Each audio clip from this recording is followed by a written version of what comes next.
6:01, and I will call this specially called public hearing of the mayor and council for the city of Snellville, Georgia for Monday, August 24th, 2026 at 6 p.m. to order. We do have a quorum. We have 5 members present. Carrie Hetherington has not arrived yet.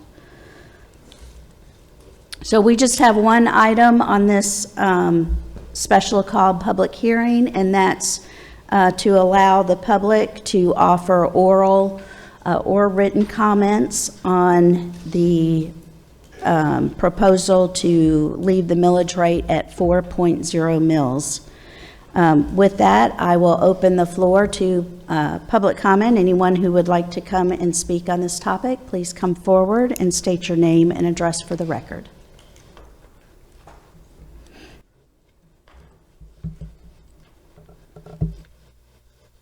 Good evening, Mayor and Council. Mike Sabag, 1600 Summit View Way in the great city of Snellville, Georgia.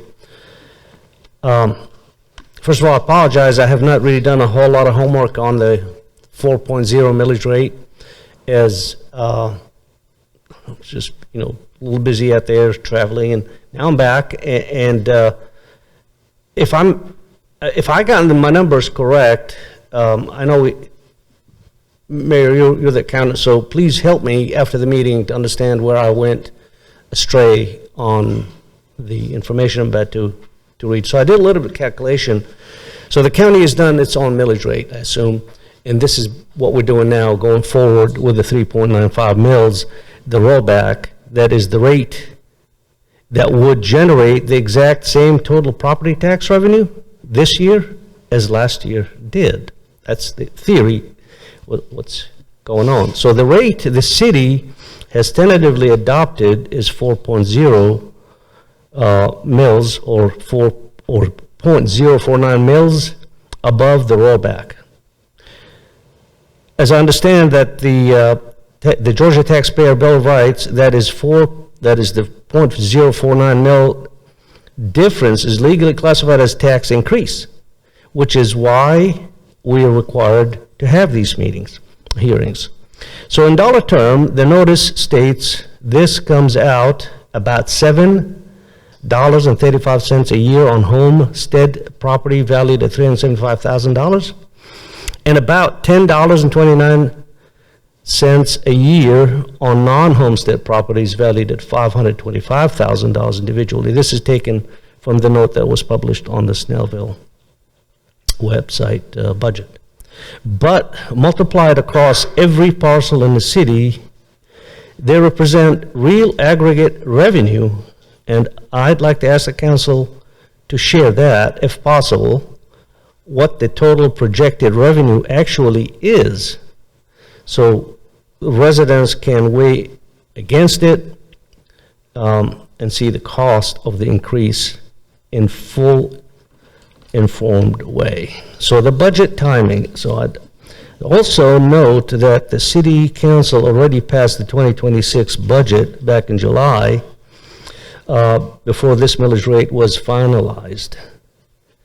That means the spending plan for this year was built on revenue projections, not on the specific 0.049 mil increases being locked in. I'd ask the council to clarify, was this increase already assumed in the July budget, or is it being requested now as an adjustment on top of that? That distinction matters for understanding whether this is closing a real identified gap or simply optimizing revenue because the mechanism is available. It's a question. So why am I asking the council to hold at the rollback rate? Setting the rate at the calculated rollback 3.951 mils keeps the city commitment to the residents both transparent and revenue neutral this year. Beyond this year, there is a precedent question worth naming directly. Once a rate above rollback is adopted, it becomes the new baseline that next year's rollback calculation is measured against, not the old rate. So small increases approved with limited public involvement or attention tends to be the mechanism by which larger increases become easier to justify in the future budget cycles. Not that this council is eager to set precedents for increases at all. I mean, I know the council, and I appreciate all the work that you do for the city, for me, because I'm a citizen here.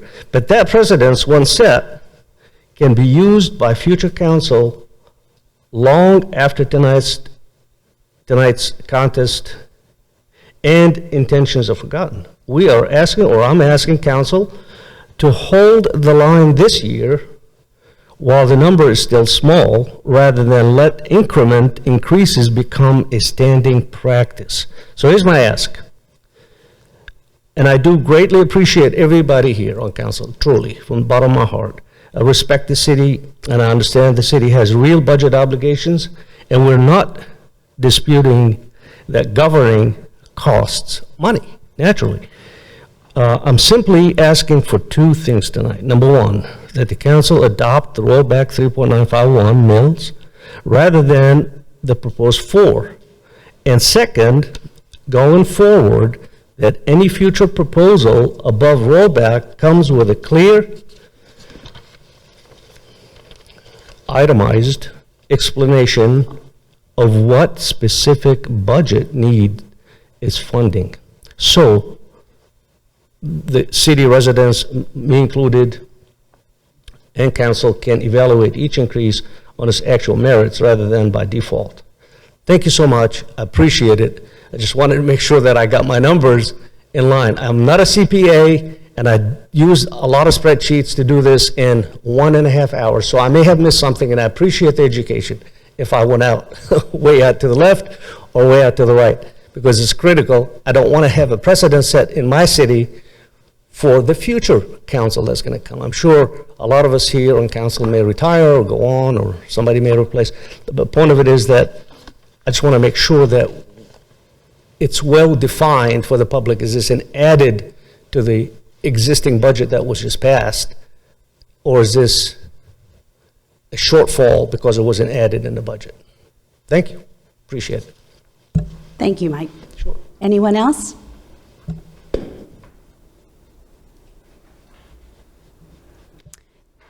Then seeing none, I will close the public hearing on the millage rate and entertain a motion to adjourn.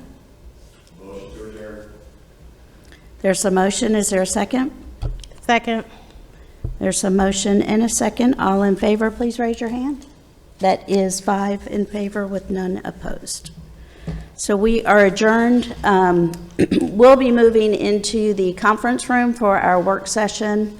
We'll get that started once we get settled in, and then we will have our regular meeting at 7:30 where we will hold the final vote on the millage rate. Thank you all for coming out.